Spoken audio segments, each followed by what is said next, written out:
Bem, Manu, vamos lá. A gente vai discutir a prova letra por letra, alternativa por alternativa, porque aí, caso ele coloque questões semelhantes, você já vai conseguir desenvolver melhor.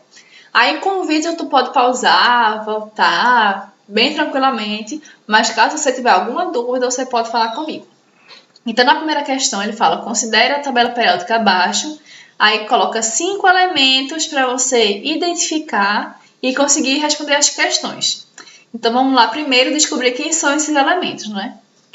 O elemento número 1, ele está no primeiro, segundo, terceiro, quarto período, certo? E está aqui na coluna 1, 2, 3, 4, 5, 6, 7, 8. Vamos pegar aqui uma tabela periódica. Pronto. Aí aqui, quarto período, 1, 2, 3, 4. Na coluna 1, 2, 3, 4, 5, 6, 7, 8. Então, o primeiro elemento será o ferro. Está no quarto período, na coluna 8. O segundo também está no quarto período, mas aqui na primeira coluna, quem será? 1, 2, 3, 4. É o potássio, nosso segundo elemento. O terceiro também está no quarto período, mas ele está aqui na coluna 1, 2, 3, 4, 5, contando a partir daqui que eu contei, né? Quarto período, 1, 2, 3, 4, 1, 2, 3, 4, 5, é o germânio. Vamos lá, 3, terceiro elemento. O quarto elemento, ele tá aqui no segundo período, né? E 1, 2, 3, vamos ver quem é. Segundo período, 1, 2, 3, é o oxigênio. E o nosso quinto elemento está aqui na primeira coluna, né? Aqui do lado direito, no período 1, 2, 3, 4, 5. Quinto período. 1, 2, 3, 4, 5. É o xeônio. Aí aqui na questão, a gente já identificou, né, quem são os elementos. É o ferro, potássio, germânio, oxigênio e o xeônio. Então, vamos lá para as alternativas. Primeiro, ele fala assim, o elemento 1, que a gente identificou como ferro, é o elemento de transição e está no grupo 6 da tabela periódica. Vamos lá. Lembrando que os elementos de transição são os elementos que estão aqui no meio da tabela, que popularmente conhecida é como a família B, né? Então, para identificar, a gente primeiro tem que numerar para saber se ele realmente está no grupo 6 dos elementos de transição, que fica aqui entre o escadânio e o zinco. Aí, a gente começa como? Primeiro, a família 1A, certo? Aí, 2A. Aí, aqui é a família B. A gente não começa esse primeiro aqui como família 1B, aí 2B, 3B, 4B, e assim vai, não. A gente pega 1A, 2A, depois vem 3B, 4B, aí 5B, 6B, 7B. Do ferro ao níquel, a gente tem a família 8B. Não é quando a gente chega aqui, 7B, 8B, 9B, não. 3B, 4B, 5B, 6B, 7B, 8B, do ferro ao níquel. Aqui vem 9B? Não. Aí, volta e conta 1B, 2B. Aqui é 3B? Não. A gente vai aqui, ó. 2A, 3A, 4A, 5A, 6A, 7A, 7A. Meu Deus, que letra feia, mas Jesus perdoa. E 8A. Pronto, acho que dá para entender. Pronto, se enumerar assim. Lá na afirmativa ele diz que o elemento 1 é o elemento de transição, certo? E está no grupo 6 da tabela periódica. Aqui a gente vê que ele não está no grupo 6, né? O grupo 6 é esse daqui, do crômio, molibdênio, tungstênio. E esse daqui, que é nome esquisito, vou nem me arriscar a pronunciar. O 8B é o ferro, o cobalto e o níquel. Então, o elemento 1 está no grupo 8B. Pronto, na letra B, ele fala que o segundo elemento, que é o potássio, possui maior raio atômico e é um exemplo de metal alcalino terroso. Então, vamos lá. O raio atômico ele é conhecido por ser a metade da distância entre dois núcleos de átomos vizinhos. Então, nessa figura aqui a gente pode ver como seria o raio atômico. Aqui é o núcleo, né? E o átomo em si. O raio seria a metade da distância entre dois núcleos de átomos vizinhos. Então, para elementos que são da mesma família, o seu raio atômico aumenta de acordo com o seu número atômico. Então, o número atômico, como a gente pode ver, que é esse aqui de cima, ele vai aumentando conforme a gente vai descendo aqui na tabela, certo? Seguindo aqui os períodos. Então, se ele aumenta conforme o número atômico aumenta, ou seja, o raio atômico dentro da mesma família vai aumentar de cima para baixo, certo?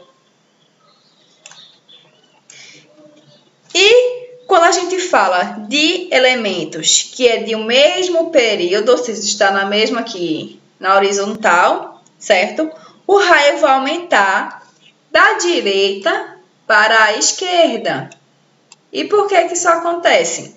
Porque elementos que estão no mesmo período têm o mesmo número de camadas, ou seja, se aqui primeiro período tem uma camada, segundo período tem duas, terceiro tem três, o quarto tem 4 camadas e assim por diante. O que vai diferenciar vai ser o número de átomos, de elétrons, no caso, que cada camada tem. Então, mesmo que eles estejam na mesma camada, o número de elétrons dele vai ser diferente, certo? Então, quanto mais camadas eu tenho, quer dizer, quanto mais elétrons eu tenho, menor vai ser o raio, porque os elétrons vão se atrair pelo núcleo. Quanto mais elétrons eu tiver naquela camada, mais eles vão se atrair pelo núcleo. Então, quando menos elétrons eu tenho naquela camada, maior vai ser o raio. Mais ele vai conseguir se expandir. Entendeu? Então, quando a gente está falando que... E lembrando que aqui, quando a gente fala da mesma família, quando a gente fala que o raio vai aumentar de acordo com o número atômico, isso é porque o átomo vai aumentar de nível energético, ou seja, em relação à sua camada eletrônica. Isso aumenta proporcionalmente. Então, quanto mais camadas ele tem, maior ele é.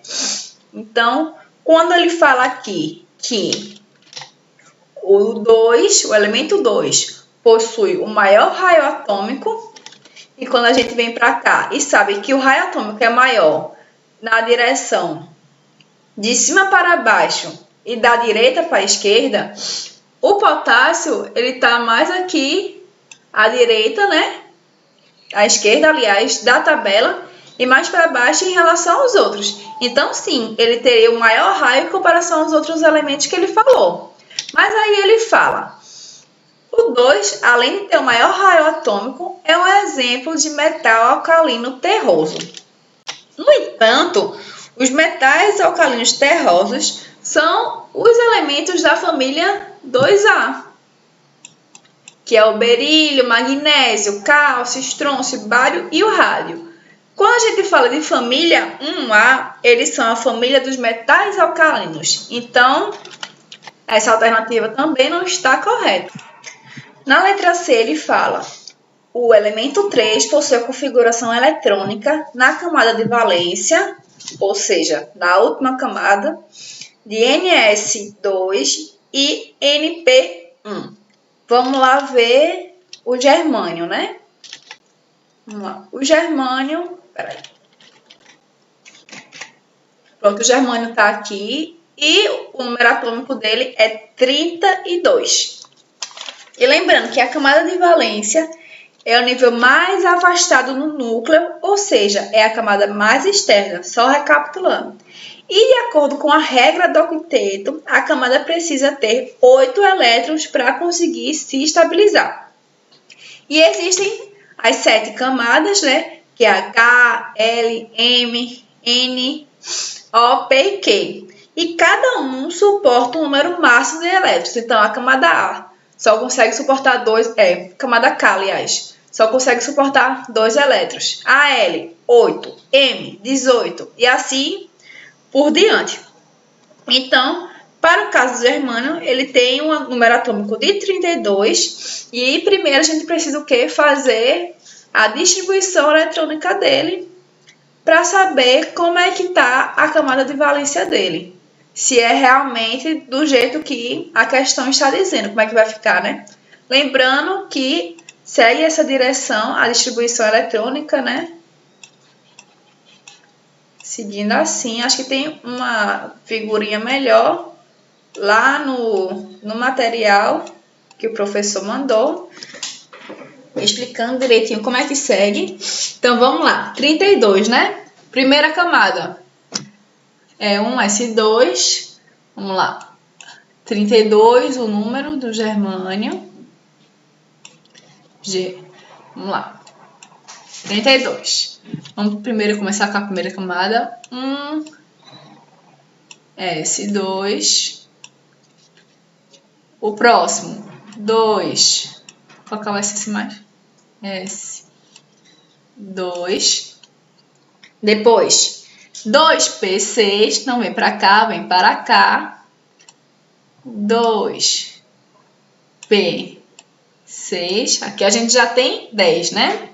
O próximo, 3s2, seguido por 3p6. O próximo, 3p6 não é 3d10, é 4s2, S2, que a gente já tem 20. 3d10 agora, né? Porque vai seguir assim. 3d10. E o próximo, 4p. Como é que a gente já tem 10, 20 e 30? E o número atômico do germânio é 32, a gente precisa só de mais 2 elétrons. Mesmo que a camada P, subnível P, consiga suportar 6 elétrons na sua camada. Como a gente pode ver aqui, né? Subnível P consegue suportar 6 elétrons. Mas a gente só precisa de 2. Então, coloca 4P2. Pronto, fechou os 32. Mas não acaba por aí. Porque às vezes pode se confundir achando que esse daqui é o último, esses dois, e achar que esses daqui são a camada de valência. Não, não. A gente tem aqui que a primeira camada tem 2 elétrons. A segunda camada compreende a 2s2 e o 2p6. Tem 8 camadas, certo? Ok. A terceira camada, que comporta 18 elétrons, tem aqui 3s2, 3p6 e 3d10. Formou aqui os 18. Qual é a última camada? A do 4. Então, a camada de valência vai ser 4s2 e 4p2. 2 elétrons em um subnível, 2 elétrons em outro subnível. E na questão, ele diz que a camada de valência tem Ns2 e Np1. Então já está errado, né? Porque a gente viu que os subníveis têm 2 elétrons cada. Seria aqui NS2 e NS2, e não NS2 e NP1, como sugeriu a questão, né? Então, ela também já está errada. Na letra D, ele fala que o elemento 4, que é um elemento 4, é o potássio. Não, potássio não, o oxigênio, né? O oxigênio possui a tendência em receber elétrons quando faz ligação com o elemento 2, que é, no caso, o potássio. Então, vamos lá. Essa questão de elementos que recebem mais elétrons ou perdem mais elétrons está relacionada diretamente com a sua eletronegatividade e a sua eletropositividade. Então, um elemento eletronegativo, que é o caso do oxigênio, ele tem a tendência em atrair os elétrons para perto de si quando está ligado a outro elemento. E essa eletronegatividade é maior em direção aos gases nobres. Então, o flúor é o elemento mais eletronegativo, seguido pelo oxigênio, o nitrogênio, carbono, boro e assim vai. Então, a eletronegatividade aumenta da esquerda para a direita,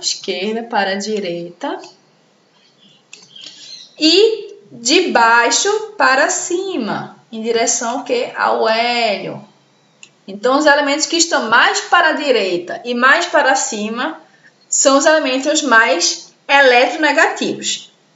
E no caso dos elementos eletropositivos, ele tem mais facilidade em perder elétrons, que é o caso do potássio. E os elementos que têm maior eletropositividade são aqueles que, ao contrário dos eletronegativos, é maior da direita para a esquerda e de cima para baixo.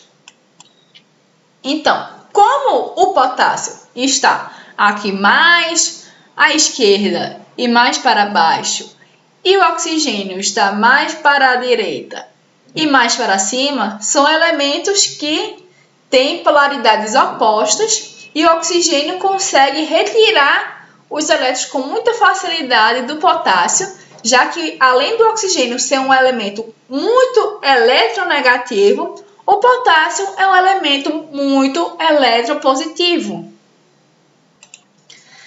Na última afirmativa, ele fala que o elemento 5, que a gente já identificou como xeônio, é um metal nobre e possui uma elevada energia de ionização. Vamos lá.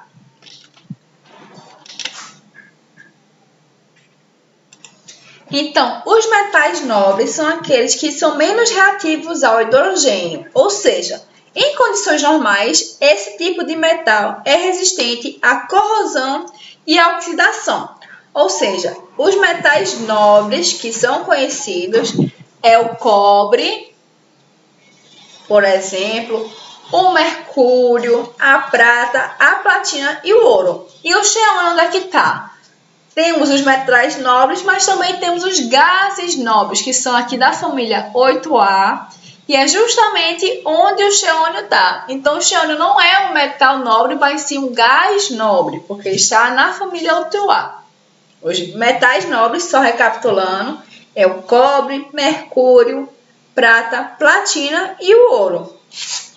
E falando sobre energia de ionização, mas a gente vai falar mais sobre isso na segunda questão, é só energia aplicada para retirar um elétron do átomo, e isso vai variar conforme o número atômico dos átomos dos elementos que estão na tabela.